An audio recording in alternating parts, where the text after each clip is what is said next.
Recently in the news, I've been getting a lot of grief, again,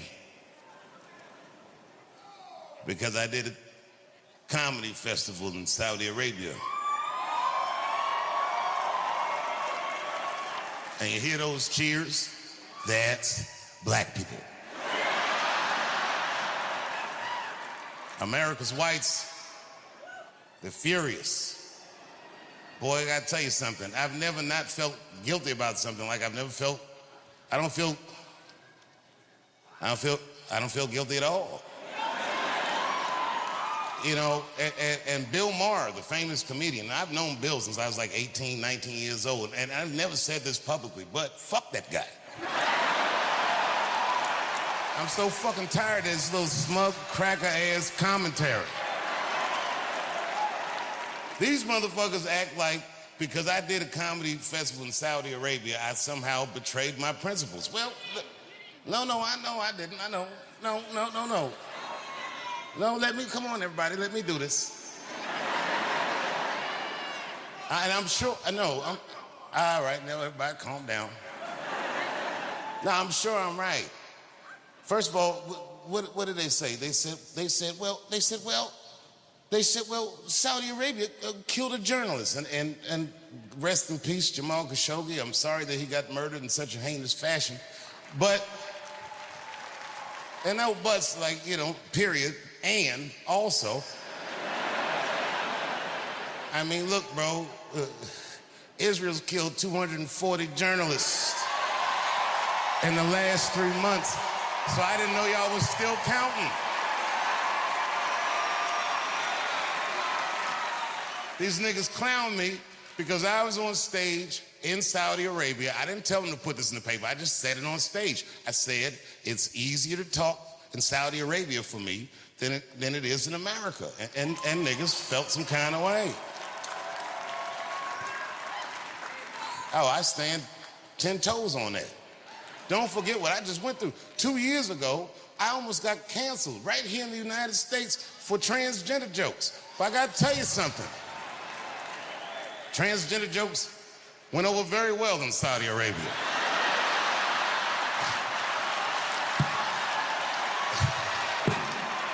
Them niggas couldn't get enough of that shit. I was in the pocket, nigga. I was like, where have you been?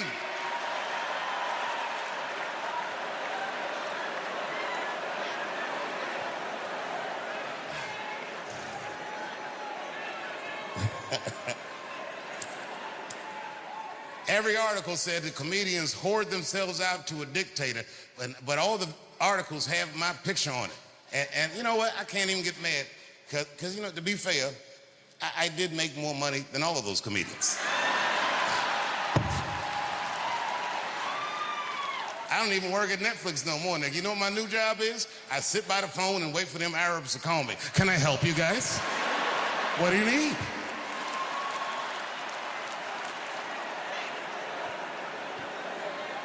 I love working in the Middle East.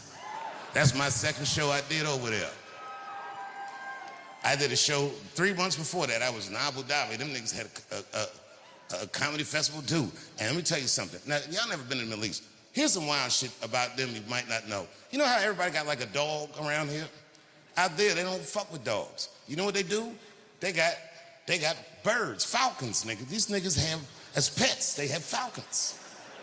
I couldn't believe it. I went to the mall.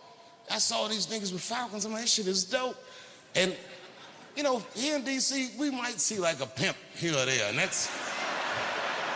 But I've never seen a nigga pimp a bird. That nigga just had the bird like, bring me a rabbit, and that motherfucking bird would just bring this nigga a rabbit. And he just give the bird a piece and eat the rest himself. So I saw a guy at the mall with one of these falcons. We were just talking about bullshit. And I don't know why I even thought to do this. Something just came over me. I said, yo, nigga, let me borrow that falcon. He did it. He gave me the mitten and he gave me the falcon. Now, I've done a lot of fly shit in my life, but the most rock star shit I've ever done, you never know what this feels like. I walked into an arena this size, 20,000 people screaming. I had a live falcon on my arm. Niggas went crazy. Crowd was going nuts. This is their national bird. Now, I don't know shit about the bird. Turns out, this species of falcon that was on my arm is the single fastest creature on Earth. I didn't know that. Apparently, when it hunts, it flies straight up, and then it dives down at 240 miles an hour, they've clocked it at. It strikes its prey dead, and then it flies off and comes back and gets whatever it killed. I didn't know that. And when I was walking through the arena, the crowd was screaming, but the falcon didn't panic because it had some kind of mask on. And that thing was just looking like. But it didn't trip. Now, I didn't know this mask is part of the falcon's training. If you take the mask off the falcon, it will think that it's time to hunt. Boy, I wish he told me that. Because I was on stage killing it, and the falcon was just looking all stupid like this, and I'm like, oh man, this nigga can't even see the show. So I took the mask off. Man, this falcon lost his goddamn mind. Mayhem ensued. That motherfucker fluttered like this and flew off my arm. And at first, everybody was clapping, yeah. And that nigga dove down 240 miles an hour. Killed a bitch in the third row. And it was a transgender bitch. When it hit her, her dick popped out. Everybody screamed. I was like, oh, shit. I didn't know what to do. Next thing I know, the police, the Arab police came, and these niggas just ushered me off stage. I didn't realize that I was under arrest. I said, what's the meaning of this? Well, clearly, these guys know it was an accident. And the next thing I know, they charged me with murder. I said, murder? The fuck, that was an accident. And then they had me in the court, and these niggas started reading transcripts of all my transgender jokes. Trying to act like I killed this bitch on purpose. I said, I didn't even know this bitch was trans till her dick popped out. This is the goddamn outrage. I'm an American.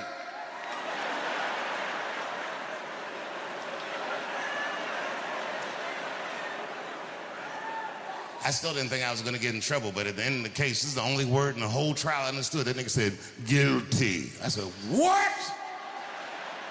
And my whole life flashed before my eyes. I said, I wish I never came out here. You're probably wondering how I'm here tonight. Well, I didn't know this at the time, but I found out, lucky for me, killing a transgender in the Middle East, misdemeanor.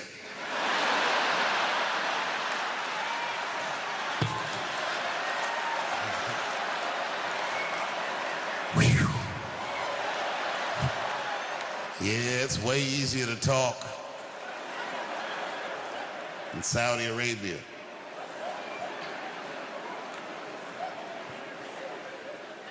Jimmy Kimmel got canceled.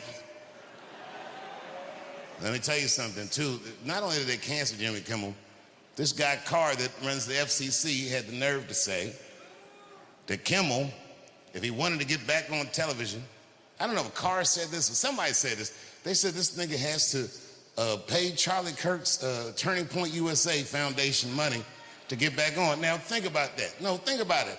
Elon Musk bought the election for Trump because the Supreme Court said that money was free speech. So you can spend your money however you want to speak. But if they make this nigga pay some money for some shit he doesn't believe in, well, then they're compelling him to say something that he does not mean.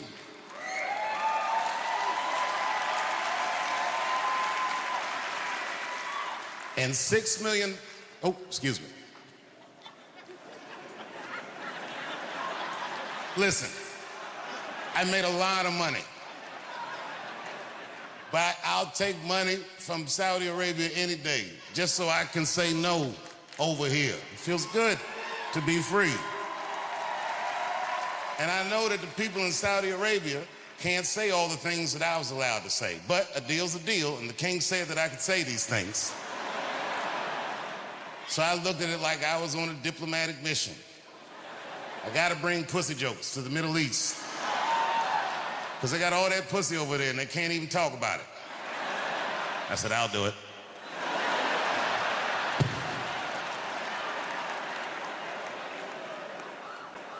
Shit ain't what it used to be, is it? This nigga Puff got 50 months.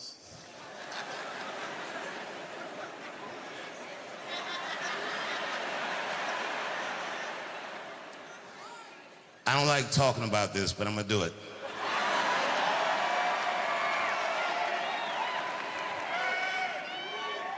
Here's my thing about Puffy. And I gotta state my bias. Years ago, I got attacked on stage in California at the Hollywood Bowl. Now, this was a long time ago. At this time, Charlie Kirk was alive and well.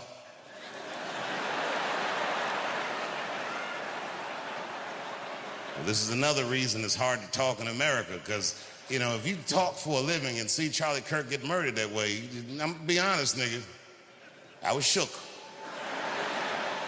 I mean, Charlie Kirk is the wholesome white guy, and they killed this motherfucker. I said, these whites.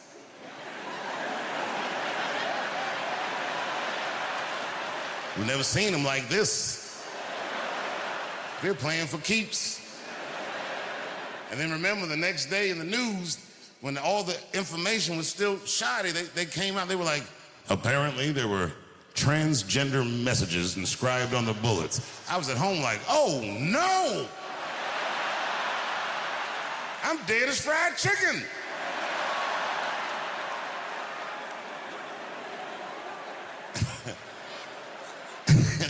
And then weeks later, they said what was written on the bullets. One of the bullets had Bella Ciao, Bella Ciao, Bella, Bella, Bella Ciao written on it. Another bullet had written on it, if you're reading this, you're gay.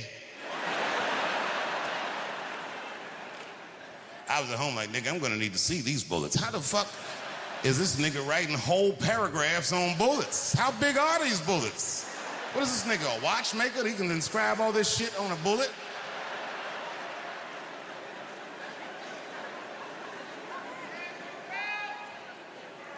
I'm not making light of Charlie Kirk dying, but I'm not sure what it means. And I'm not sure I believe what they say it means. I'll tell you what I don't believe. And the whites were quick to say this. They said, Charlie Kirk is this generation's Martin Luther King.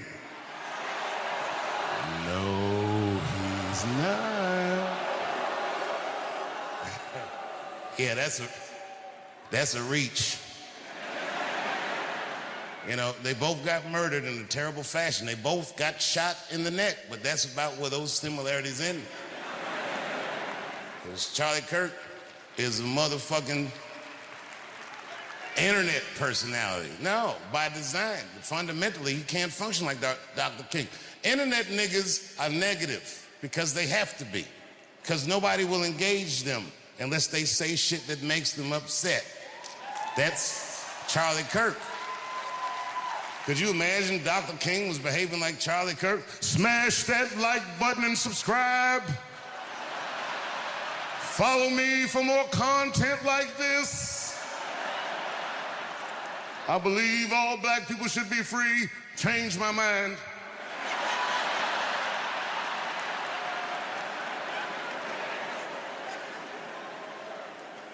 The Congress took a vote that October 14th will be Charlie Kirk Remembrance Day, and everybody voted for it.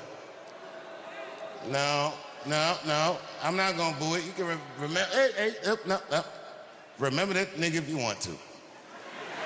And remember him however you want to. But I do know that most of those Congress people voted for that because they're afraid of political violence. I'm telling you, it's easier to talk in Saudi Arabia.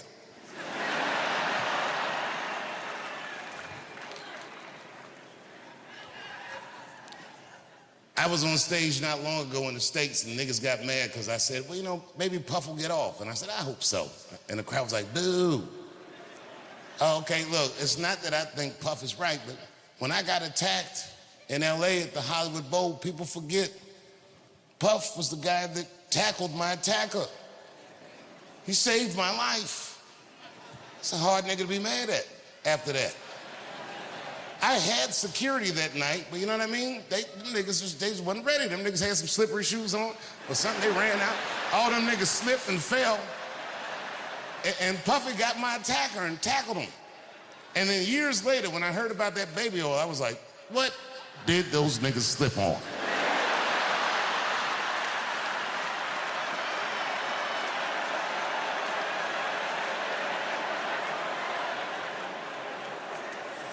$1,000 bottles of baby oil, that's a lie. But remember, he wasn't on trial for having 1,000 bottles of baby oil because it's not a crime to have 1,000 bottles of baby oil. It's gross. It's not illegal. And I'm gonna tell you something else I haven't said, but this is true. In LA one night, I shouldn't even tell, fuck it. I've been to Puffy's house.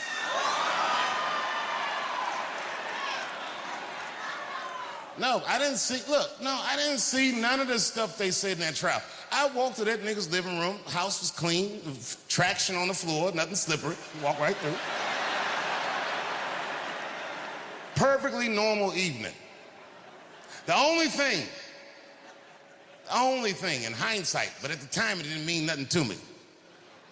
I didn't think about it until after I found all that stuff out, but in hindsight it was fucked up. But we was on his back patio, and we was drinking and laughing, talking, and that nigga Puff starts swirling his drink like this, and he goes, so Dave, he goes, what are you into? You know me, I was like, I don't know, nigga, books, video games,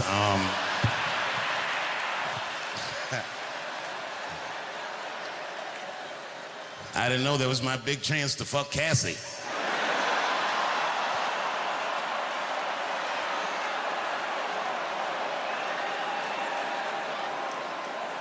God bless her. I'm not making light of her. What she went through was terrible. But remember, because they kept showing this video of him beating her up in a hotel hallway, which was a terrible video. But he wasn't on trial for that. If you remember, he paid her for that before the federal charges ever came up. He paid her $35 million, is what I heard, which doesn't make it right, but I mean, come on, nigga. I do know niggas that have fought Floyd Mayweather for less money than that. And them niggas had to fight for 36 minutes.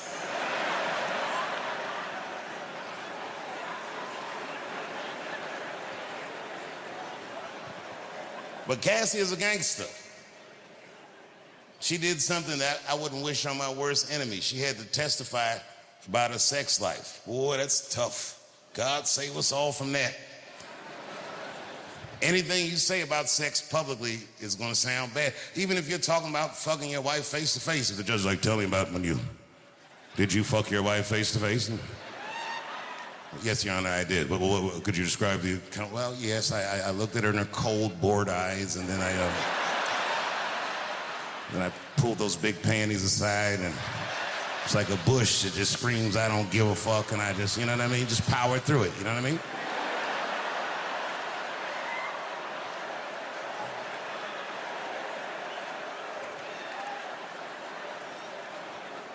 Cassie had to do way harder than that. Them questions, they was asking her all kinds. Did Sean Combs pee in your mouth? I was like, oh my God. She didn't hesitate. Guess what? I'm sorry.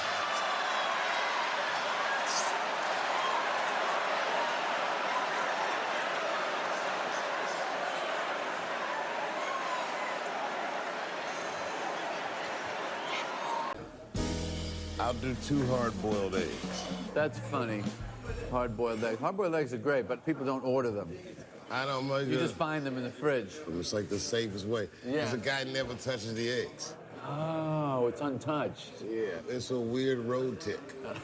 So, how's this quitting smoking thing gonna happen? How's this gonna work? This is my plan. It's my exit strategy. Okay. So that you still get the fixation of it. What is the situation of maximum physical distress that you ever did a set? I was about to go on stage, and like, as they're like, it's all the ballyhoo, and Dave Chappelle, not to be gross, suddenly I had to like take a shit really bad. But I'm getting ready to go out. So the question is, can I wait an hour? Yeah. But it was that precarious. I don't know if I ate something. Yeah. But I did it. You made the hour. Yeah. And then I said, good night, everybody. I got off stage. I walked directly off stage, jumped in the car, had to find my f***ing hotel like a time bomb. Why didn't you go to the dressing room? Because I have a weird quirk of like, I just can't do that. You have no road game. Yeah. You only play home game. This is one of the great things about the rectum. The rectum, it's really got the worst job in the body. It's the lowest rung of the ladder. You have one job. You got one job. You stay shut. Yeah. But the amazing thing about it is that it does have a little social awareness of things that need to be dealt with. That's absolutely. It's like it knew, look, I'm just a rectum, but I see there's a show going on here, and I'm going to have to hang till this show. So even though he's on this very low level, there's a little awareness. I understand. Guys, hold up. He's got a show. He's got 10 more, 10 more minutes. What do you mean, hold up? It's none of your business. I'm in charge here. There was a thing you said in the interview. It was a funny imagery. You said, maybe my show will be one of those shows that just gets yellow. Do you? Yeah. Like The Odd Couple. Yeah. Yeah. Because it's such a precise detail. I knew exactly what. It's gonna get yellow. Everybody who has ever done a TV series never stops whining. How hard? Wasn't it so hard? Yeah, it was hard. But when we created something and contributed something, do you feel a little obligated? Like, if you're able to contribute that, maybe you should do it. It's sometimes the offering drives. Like, if I had an idea, like, it's a drive, but it's just like the idea says, get in the car. And then they're like, where am I going? Right, And yes. the idea said, I don't know, don't worry, I'm driving. And then you just get there. The idea is driving. Sometimes I'm shotgun, sometimes I'm like in the f***ing trunk. The idea takes you where it wants to go. That's great. And then other times, you know, there's me, it's my ego, like, I should do something. I should be driving. Yeah. And That's not good. No, because there's no idea in the car. Right. It's just me. That formula doesn't work. If the idea is in the car honking, going, let's go, it pulls up in front of your house. That's exactly right. Right? And you're in your pajamas. You get dressed. I'm not ready. I'm not ready. No, but you can go like this. Where are we going? Don't worry about it. You'll see. Yeah, all right.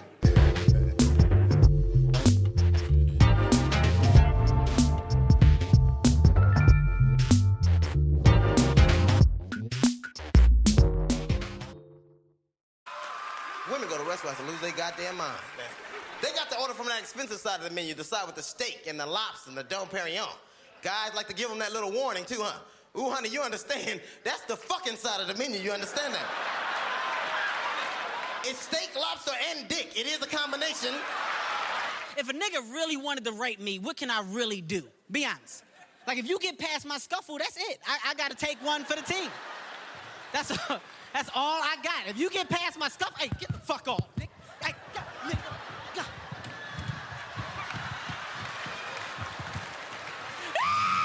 Ladies, you gotta start taking some responsibility for your own miserable life. If you over 25 years old, you still walking around here talking about niggas ain't shit, bitch, you need to grow the fuck up with your irresponsible ass. What you meant to say was all the niggas you fuck with ain't shit. That's right. You need to figure out what it is about your pussy that keep attracting ain't shit niggas. Might be ain't shit pussy. Imagine if Michael Jackson was from the project.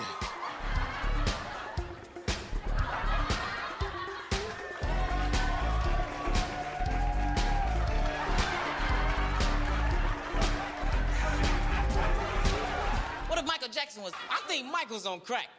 Folks was shocked when they saw that tape.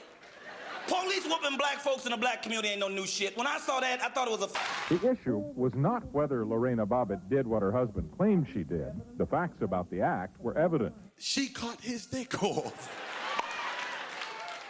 drove down the highway,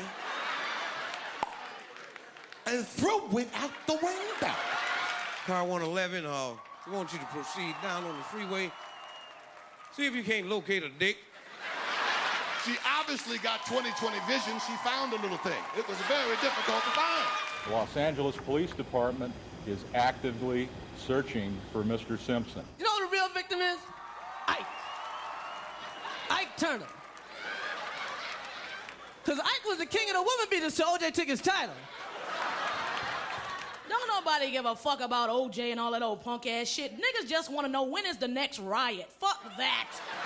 We, the jury, find the defendant, Orenthal James Simpson, not guilty of the crime of murder. I want Johnny Cochran in my corner. He was like a magician. It was if it don't fit, you must acquit. I actually heard white people say that they were so upset and angry with the verdict that they couldn't sleep. Well, you know, black people have had insomnia for 400 years.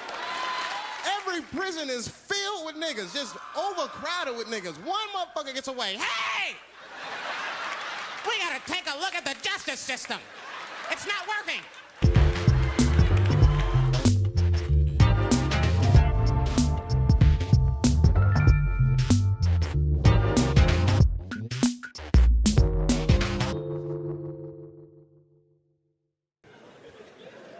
I've been married a long time. I have, man. You know, I talk a lot of shit about my wife, but I love her very much. In fact, you know, you guys wouldn't believe this about me. I'm a jealous husband. It's true.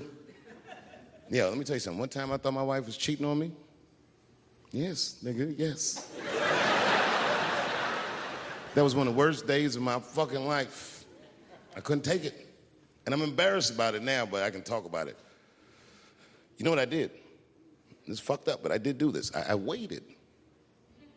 I waited for her to fall asleep. And when I waited a long time, she's Asian. I couldn't tell if she was asleep or not. I was looking at her.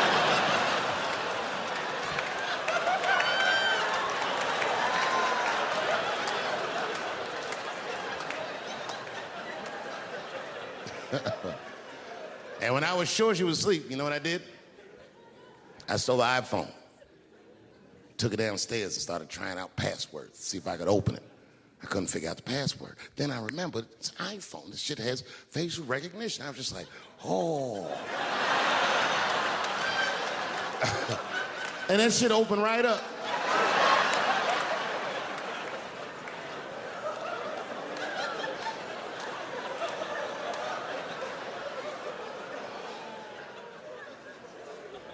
And I saw a text message in there from a fella named Earl. I don't know anybody named Earl. I woke her up out of her sleep. I said, wake the fuck up. Who the fuck is Earl? And she said, David, what are you talking about? Oh, don't you play dumb with me, bitch. I done open your phone. Who is Earl? And she said, oh my God, David. That's gay Earl from the hair salon. I said, word, what am I, a dummy? How am I supposed to know this nigga is gay? And she was calm. She said, read his text and look at his pictures. I started reading the text. This fella sure does spell girl with a U a lot. And I switched over and looked at his pictures, and I couldn't believe it. This fella looked gay and still pictures. His mouth was open in every shot.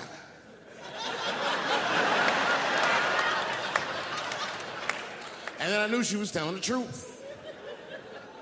And then I felt like dumb. I said, I'm sorry. I'm sorry. Okay, I'm sorry. Here, take your phone. I'm sorry. Just go back to sleep. I'm sorry. I guess I just been insecure because all this cheating I've been doing. Good night.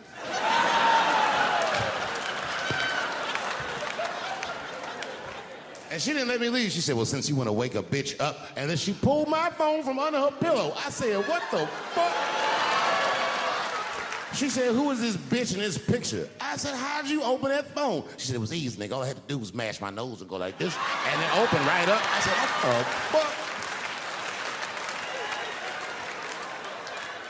She said, who is this bitch? I said, give me that.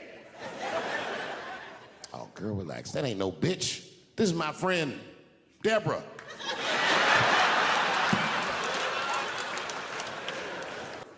Before I go, I want to share this story with you because it's important to this point.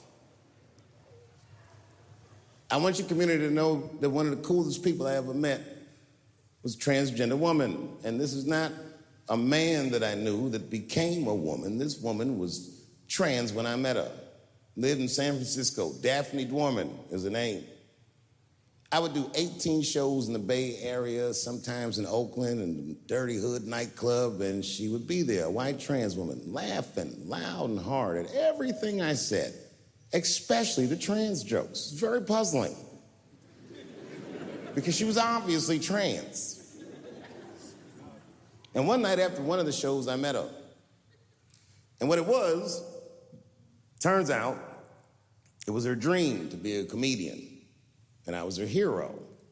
It's very moving. I could not dislike somebody that felt that way about me. We became fast friends. And when I made that special Sticks and Stones, right as it was coming out, I happened to be in San Francisco and I wanted to do a show, but I needed an opening act. And I remembered that trans woman I had met. So I called her on the phone. And I called her myself. I said, hey, Daphne, this is Dave Chappelle. She couldn't believe it. And I go, I'm in San Francisco. And then she started saying a bunch of wild stuff. I was like, relax now. I don't want any pussy. I was, I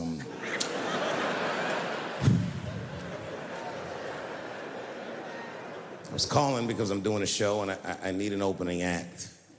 And I was wondering if you'd open the show. And she was like, fuck yeah. Now, I didn't know this at the time, but this woman had only done stand-up comedy 8 times in her life. This is little to no experience. And now she's about to open a show for what many call the GOAT.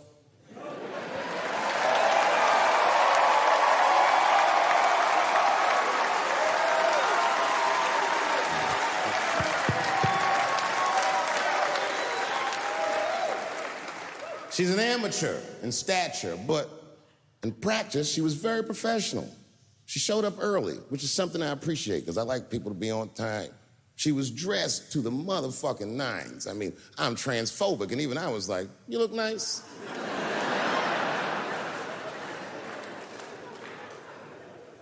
Went up on the stage with all the swag of a professional comedian, grabbed that mic and walked right down the middle and looked at the crowd like a gangster. Man, you should have seen her work. This bitch bombed for 45 minutes straight. And I am not exaggerating, young man. That show was terrible.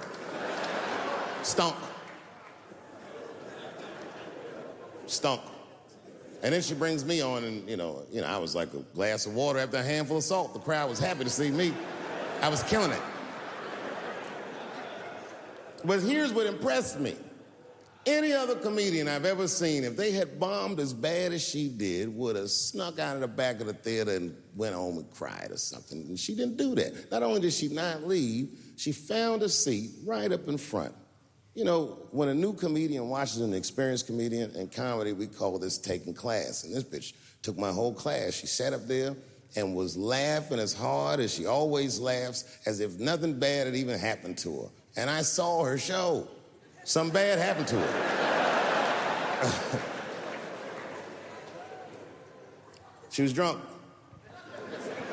So she starts talking to me while I'm on stage, but the way a person would talk to a television when they were alone. She's talking to me like that. That didn't bother me because I knew her, but the crowd didn't like that shit at all because she sucked.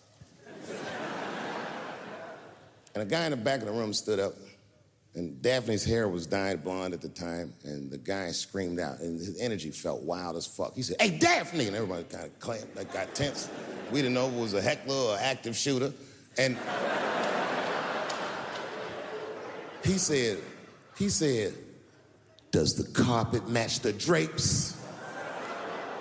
Yeah, it was fucked up. The whole crowd kind of groaned because it was so, like, mean. Everybody groaned, except for Daphne. She kind of laughed, which was weird. And then she didn't even look all the way back. She said, sir, I don't have carpets. I have hardwood floors. Just like that. Just like that. And boy, when she said that shit, it blew the roof off the place. Cut through all the tension. With that one joke, she made up for 45 minutes of a stinker of a show. And after that, she could do no wrong. And I kept on rocking. She kept on talking to me. And then the show became something cooler than a show. It became like a conversation between a black man and a white trans woman, and we started getting to the bottom of shit. All them questions that you think about that you'd be afraid to ask, I was just asking them, and she was answering them, and her answers were funny as shit. The crowd was falling out of their chairs. And at the end of the show, I go, oh, Daphne, I said, well, that was fun. I go, I love you to death, but I have no fucking idea what you're talking about. The whole crowd laughed, except for Daphne. Now she looks at me like I'm not her friend anymore. Like I'm something bigger than me, like I'm the whole world and a guy. And she said, I don't need you to understand me. I said, what? She said, I just need you to believe, just like this, she goes, that I'm having a human experience. And when she said it, the whole crowd kind of gasped. And I gave her the Fight Club look. I said, I believe you, bitch. Because she didn't say anything about pronouns. She didn't say anything about me being in trouble. She said, just believe I'm a person and I'm going through it. You know, I believe you because it takes one to know one.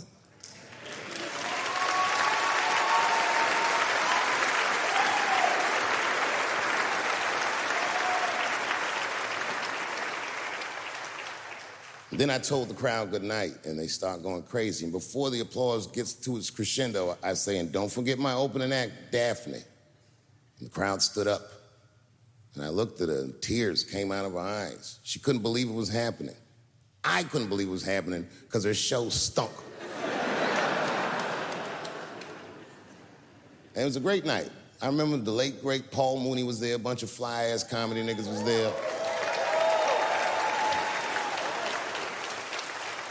And we all went backstage and was just drinking and talking shit and laughing, and Daphne stole the room. She had everyone cracking up, spinning the yarn, telling us all these crazy stories about shit she be into.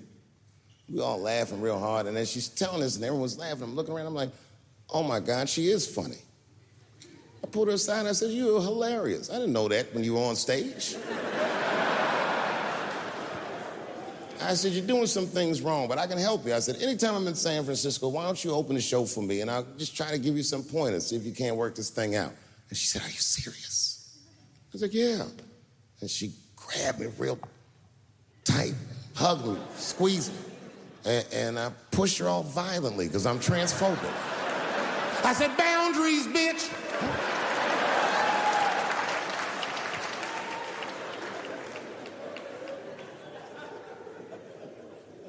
When Sticks and Stones came out, a lot of people in the trans community were furious with me, and apparently they dragged me on Twitter. I don't give a fuck, because Twitter's not a real place.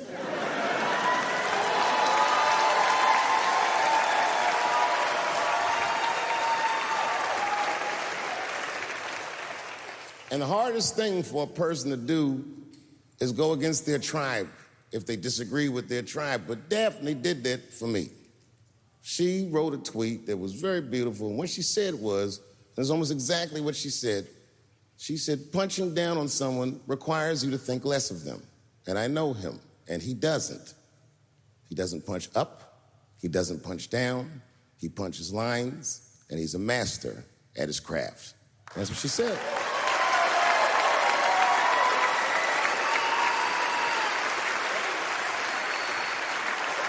Beautiful tweet, beautiful friend. It took a lot of heart to defend me like that. And when she did that, the trans community dragged that bitch all over Twitter. For days, they was going in on her, and she was holding her own because she's funny.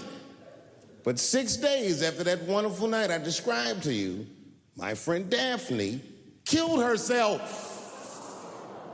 Oh, yeah. It's a true story. My heart was broken. Yeah, it wasn't the jokes.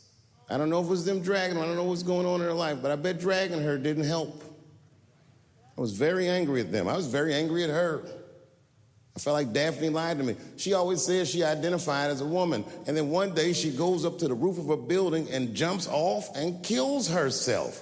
Clearly, only a man would do some gangster shit like that.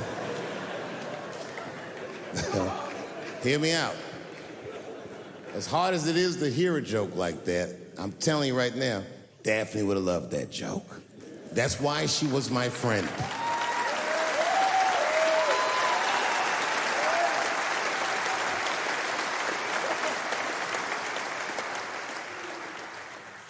I was reading her obituary, and I found out she was survived by a daughter. And the moment I found that out, and this is true, Anderson Cooper from CNN texted me. And all he said was very nice. He said, "I'm sorry to hear about your friend." And I texted him right back, "New phone, who this?" He said, "It's Anderson Cooper." I said, "Oh," I said, "Anderson." I go, "Look, I need to find her family." And he texted me right back with all the phone numbers and all this information. I say this to say, if you ever want to know about anything gay, call Anderson Cooper from CNN. This nigga is faster than Google.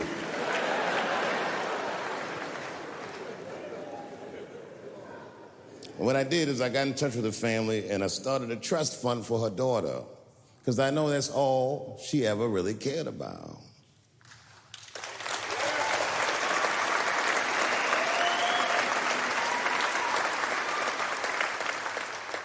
And I don't know what the trans community did for her, but I don't care, because I feel like she wasn't their tribe. She was mine. She was a comedian in her soul.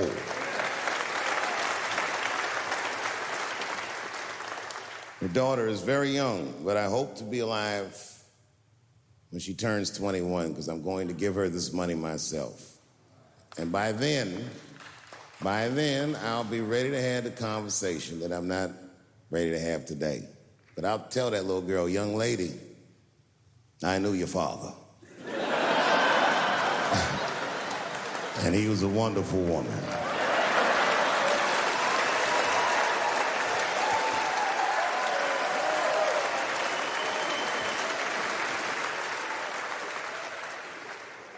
Empathy is not gay. Empathy is not black. Empathy is bisexual. It must go both ways. It must go both ways. Remember, taking a man's livelihood is akin to killing him. I'm begging you, please do not abort the baby.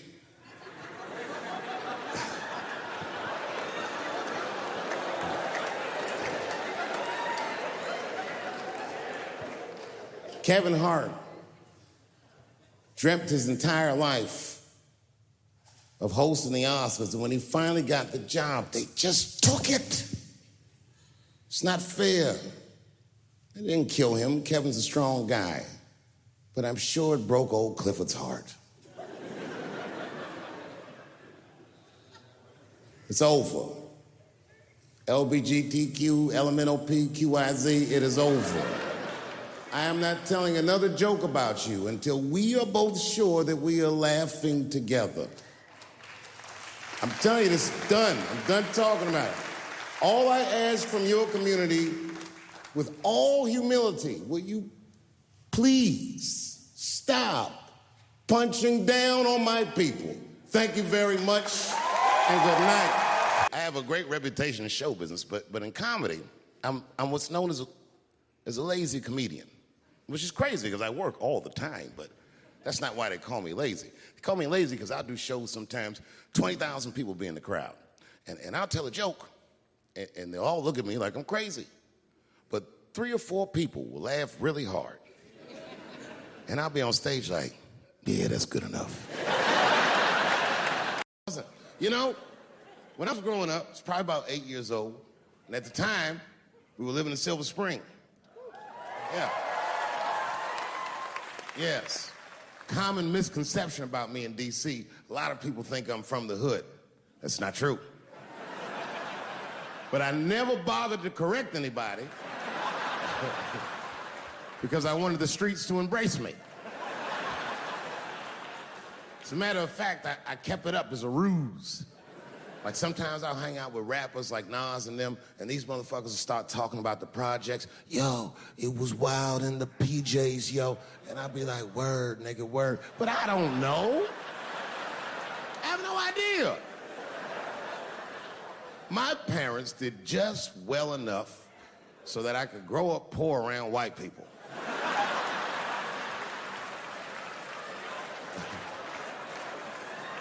And to be honest, when Nas and them talk about the projects, nigga, I used to get jealous. because it sounded fun. Everybody in the projects was poor, and that's fair. But if you were poor in Silver Spring, nigga, it felt like it was only happening to you. I know the pain of that first sleepover at a white friend's house. And you come back home on Sunday and just look at your parents like, y'all need to step your game up. Everything in Timmy's house works. Remember the first time you saw that? In a cold winter, and you'd be at a white friend's house and see the motherfuckers in their living room without their coats on?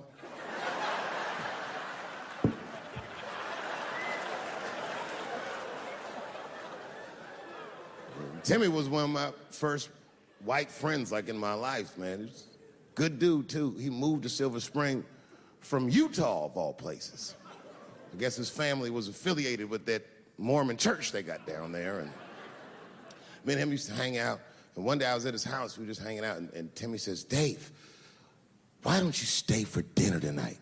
I said, oh, man, I'd love to, but I can't. If I'm not home before dark, my mother will kill me. That was a lie. My mother had several jobs. I hadn't seen her in like 3 or 4 days. At that point in my life, it was my experience that white dinner wasn't delicious.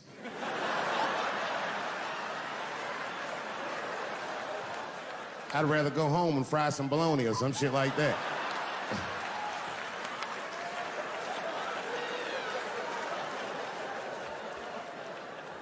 But then old Timmy threw me a curveball I wasn't expecting. He said, oh, it's too bad you can't stay, Dave, because Mom made stovetop stuffing.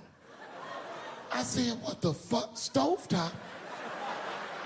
Well, hold on, nigga, let me make some phone calls real quick. I had seen that commercial so many times, I had dreamt of getting my hands on some of that stovetop stuffing. And finally, I met a motherfucker that actually had a box of stovetop in the house. I couldn't miss this opportunity, so I pretended to call my mother. And then I came back and I said, Timmy, you're not gonna believe this great news. Mom said I can stay. And he said, fantastic. He said, why don't you come with me and we'll help set the table and then we can say the blessing. I had no interest in setting this motherfucker's table or saying these crazy-ass Mormon prayers. I just wanted that goddamn stuffing. My hands first. My plan was simple. Wash my hands slowly, and by the time I'm done, the table will be set, the blessing will be said, and all that there will be left to do is eat. Went to the bathroom. I washed my hands very slowly. I must have been in there for about 10 minutes. And suddenly, one of his mothers came to the door.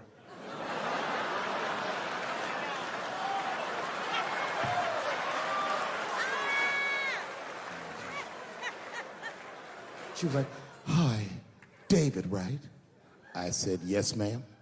She said, Timmy tells me that you're planning on staying for dinner. I said, I hope that's not a problem, ma'am. She says, no, it's no problem. In fact, we'd love to have you. It's just that we weren't expecting company.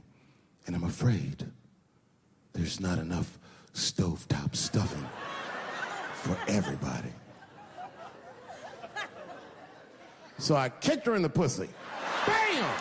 Ladies and gentlemen, I told you I'm dope, nigga. I told you what I was gonna say and you still didn't see it coming. And that's why I make the big bucks.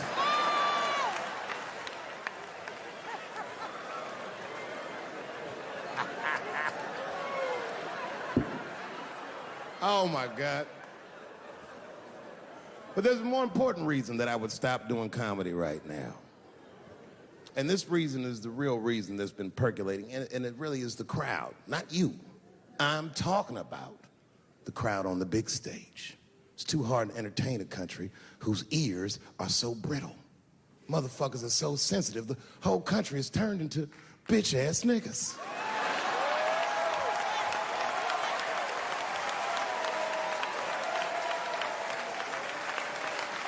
Everything you say upsets somebody. You know, I can remember when it all started. It was when I was doing Chappelle's show. When I was doing Chappelle's show, I used to do the show, and then on the weekends, I do like concerts and shit like that. So I'm doing a concert, and there was a couple in the front row, beautiful couple. The wife was obviously Asian. You could see it in her face.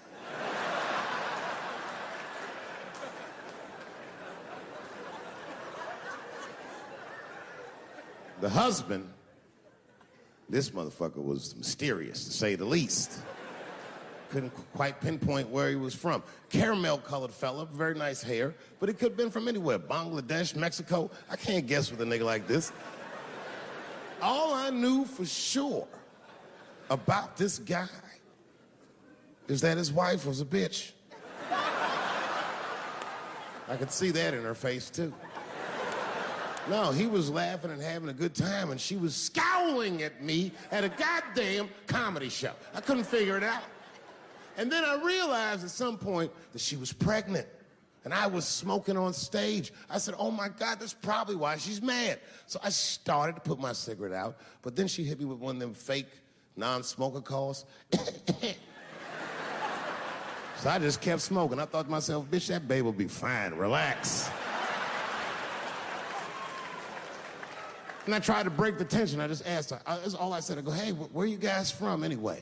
And I could tell that she was on to me. She goes, very condescendingly, she says, I'm from California. If you're asking my ethnicity, I am Chinese. He was like, I'm Mexican, bro. I said, well, I'm sorry if I offended you by asking, but you're a very beautiful couple.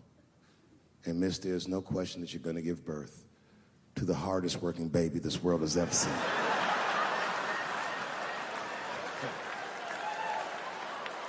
That's not a bad joke.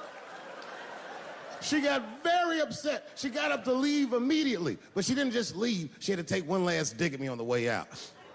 I will never buy one of your fucking DVDs again, Dave Chappelle. I said, ma'am, with all due respect, Chinese people don't buy DVDs.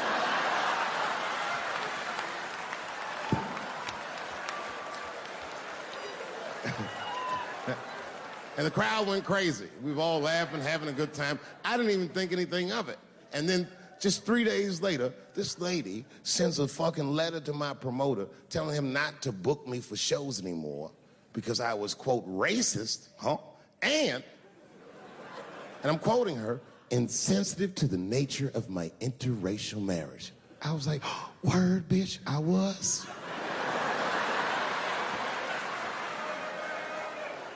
If she would know that I myself am in an interracial marriage. That's right. In fact, my wife is Asian too. Surprise, bitch, I'll see you on Thanksgiving.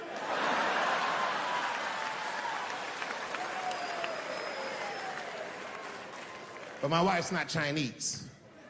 She's Filipino. That's right, that's right. And our kids are Puerto Rican somehow, so there you go. I don't give a fuck about interracial marriage. In fact, you know what? My mother is half white. A lot of people don't know that. Well, all right, you were a little too excited, but okay. A lot of people don't believe me when I say that, but it's true. You can't tell looking at me, but if I grew my hair out, you would think you was at a fucking Cat Williams concert. My shit is beautiful.